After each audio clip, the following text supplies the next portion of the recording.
Apakah jika kita tidak peduli pada orang tua yang durhaka pada kita setelah orang tua renta, berarti kita berdosa? Tidak, Masya Allah.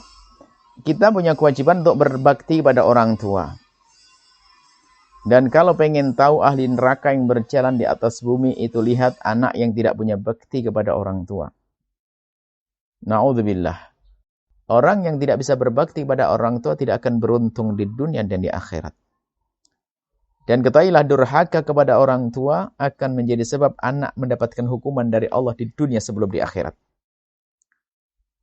Permasalahan akan selalu datang bertubi-tubi karena sudah janji Rasulullah, kullu dzambin yu'akhirullahu 'uqubatahu yaumal qiyamati illa 'uquqal walidain. Semua dosa akan ditunda hukumannya nanti di akhirat kecuali durhaka pada orang tua. Allah akan kirim hukuman di dunia sebelum di akhirat. Mungkin seorang durhaka kepada orang tua, dia seorang pengusaha sukses, maka akan runtuh dia. Kalau ternyata enggak runtuh, akan Allah kasih istri yang jahat. Kalau ternyata sudah tidak runtuh istrinya kok juga baik, Allah akan kirim anak lebih jahat daripada dia. Ternyata anaknya pun juga tidak jahat, lihat tunggu, Allah akan kirim orang yang bakal jahat kepada dia lebih dari segalanya. Pokoknya harus dihukum di dunia. Nah, kemudian jika ada orang tua yang enggak baik dengan anak, kita tidak boleh membalas dengan kejelekan. Orang tua adalah orang tua. Hanya bedanya adalah cara berbakti saja.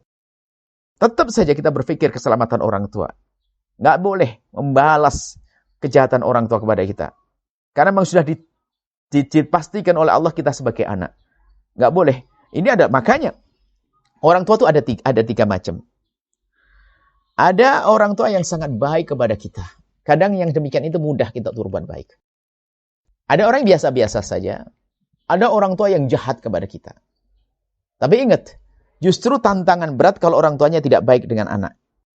Tapi tetap nggak boleh kita berbuat jahat. Dan ingat, kalau orang berbakti pada orang tua, maka Allah akan beri kebaikan di dunia. Biarpun orang kafir.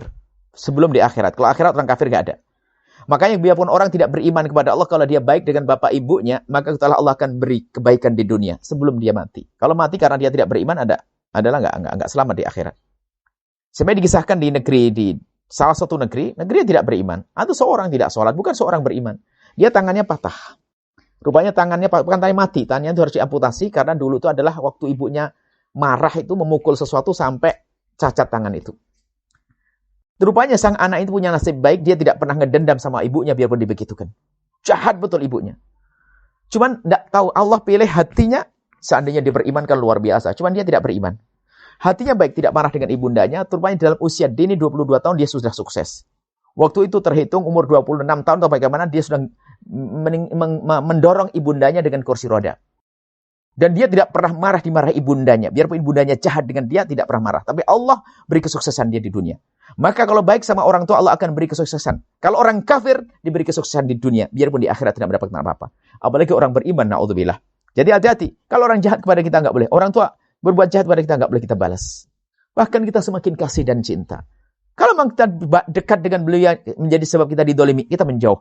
Tapi tidak boleh kita berlari dari berbakti. Hati-hati. Jika tidak sholat, bagaimana kita jadikan ahli sholat? Jika lapar, kita kasih makan. Sakit, kita obati. Itu harus berbakti itu. Berbakti pada orang tua berangkat dari kerinduan kita kepada pahala Allah Subhanahu wa Ta'ala. Ini saja, wallahu a'lam bishawab. Setelah Anda menyaksikan video ini, jangan lupa berselawat kepada baginda Nabi Muhammad sallallahu alaihi wa alihi wa sahbihi wasallam.